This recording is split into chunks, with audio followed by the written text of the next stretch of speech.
नंदन वन सन सुंदर मिथिला इंद्र के धनुष समा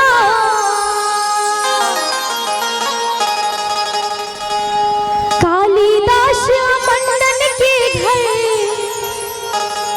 बुद्ध बनल भगवान कहु भैया राम राम। एक बेर चाहब कनी सब गोटे अपना मिथिला धाम के लेल हाथ उठा देबे। बोल मिथिला धाम की। नंदन वन सन सुंदर मिथिला इंद्र के धनुष समान।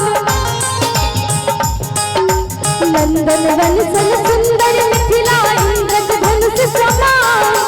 कालिदास मंडन के घर कालिदास मंडन के घर बुद्ध बनल भगवान बोल भैया राम राम भगवान। माता जी विराज मिथिले देश में राम राम भगवान। माता जी विराज मिथिले देश में।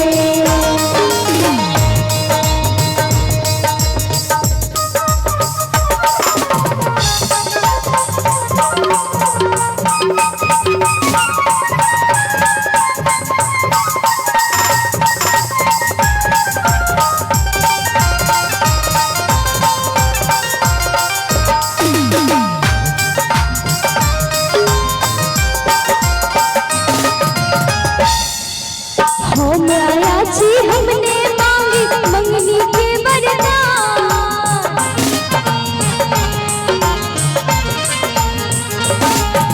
हम आया छी हमने मांगी मंगनी के वरदान। जनक का अंगना लक्ष्मी निकली जनक का अंगना लक्ष्मी निकली कि हम आया छी हमने मांगी मंगनी के वरदान। जनक अंगना लक्ष्मी निकली जनक अंगना लक्ष्मी निकली। ताली बजा के सब गोटे तिनके हम संतान बोलो भैया राम राम हो भगवान। माता जी विराज मिथिले देश में राम राम हो भगवान। माता जी विराज मिथिले देश में।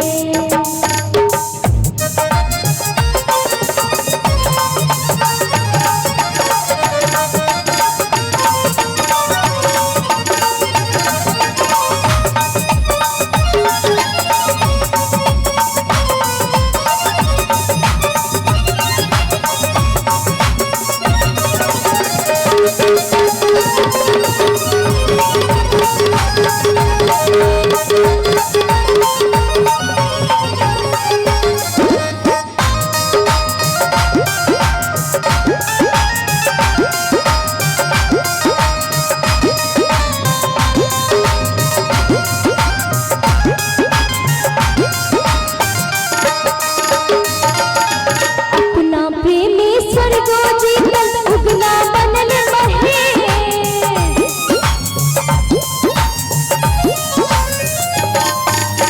अपना प्रेमेश्वर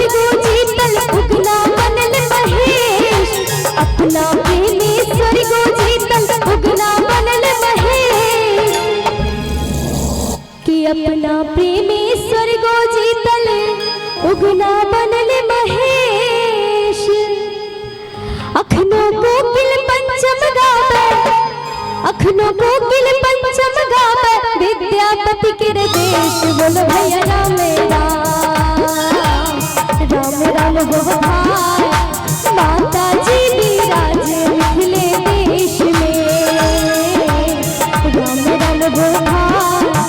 माता जी विराज मिथिले देश में।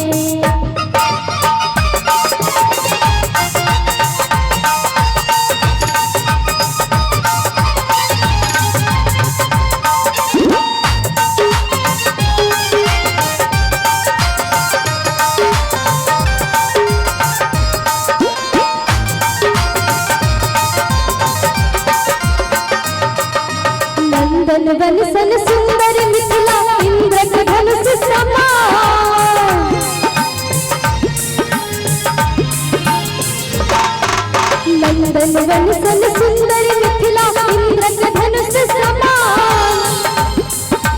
कालिदास मंडन के घर, कालिदास मंडन के घर बुद्ध बनल भगवान।